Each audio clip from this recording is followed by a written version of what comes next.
இந்த வீடியோவில் போர்டில் ஃபார்மேட்டிங் எடிட்டிங் ஷார்ட்கட் கீஸ் பார்க்க போகிறோம்.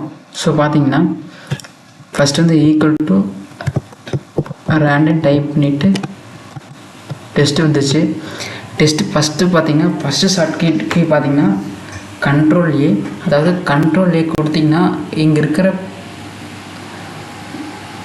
டெஸ்ட் எல்லாமே செலக்ட் ஆகிருக்கும். உங்கள் பாருங்கள், கண்ட்ரோல் ஏ கொடுத்தோன்னே ஃபுல்லாக செலக்ட் ஆகிடுச்சு. அதாவது ஷார்ட்கட் கீ. இப்போ அதாவது ஒரு பேஜ் 2 பேஜ் வந்து நீங்கள் ஒரு வேர்டு ஃபைலில் வந்து நீங்கள் செலக்ட் பண்ணால் கண்ட்ரோல் ஏ கொடுத்தீங்கன்னா ஃபுல்லாமே செலக்ட் ஆகிக்கும். ஓகேங்களா? ஃபஸ்ட்டு ஷார்ட்கட் கீ பார்த்தீங்கன்னா control A for selecting all the test. ஓகேவா? செகண்ட் ஷார்ட்கட் கீ பார்த்தீங்கன்னா கண்ட்ரோல் சி. அதாவது காப்பி பண்ணிக்கலாம். ஓகேங்களா? காப்பி பண்ணுறதுக்கு கண்ட்ரோல் சி. இப்போ வந்து கண்ட்ரோல் ஏ கொடுத்து எல்லாத்தையும் செலக்ட் பண்ணிவிட்டு காப்பி கொடுத்தீங்கன்னா எல்லாமே காப்பி ஆகிக்கும். நீங்கள் எங்கே வேணாலும் எடுத்து யூஸ் பண்ணிக்கலாம். ஓகேவா? இந்த டெஸ்ட்டை வச்சு.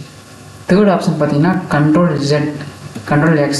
அதாவது கண்ட்ரோல் X பார்த்தீங்கன்னா கட் பண்ணுறதுக்கு, அதாவது இந்த இடத்துலேருந்து வேண்டாம் ரிமூவ் பண்ணிவிட்டு வேறு இடத்துல போய் பேஸ்ட் பண்ணி கண்ட்ரோல் X. அதாவது ஃபஸ்ட்டு கண்ட்ரோல் ஏ கொடுத்து எல்லாத்தையும் செலக்ட் பண்ணிவிட்டு கண்ட்ரோல் எக்ஸ் கொடுத்து என்ன பண்ணுறோம்னா அந்த வேர்ட் ரிமூவ் பண்ணிடுறேன்.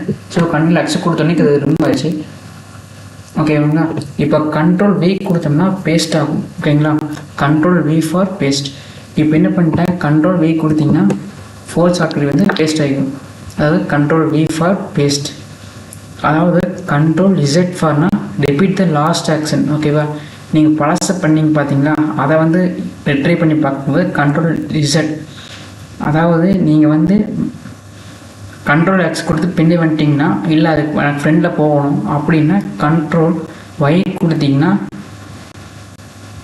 அது வந்து மறுபடியும் நீங்கள் செஞ்ச ஆக்ஷனை ரிப்பீட்டை வந்துட்டே இருக்கும் அந்த ஆக்ஷன் வரைக்கும். இப்போ பாருங்கள், கண்ட்ரோல் எக்ஸ் கொடுத்தோன்னா ரிமூவ் பழசை வந்துட்டே இருக்கும். அதே மாதிரி கண்ட்ரோல் Y கொடுத்தீங்கன்னா பழைய ஆக்ஷன் திரும்பி வந்துடும். ஓகேங்களா? இங்கே கீழே எடுத்து கொடுத்துட்றேன். கண்ட்ரோல்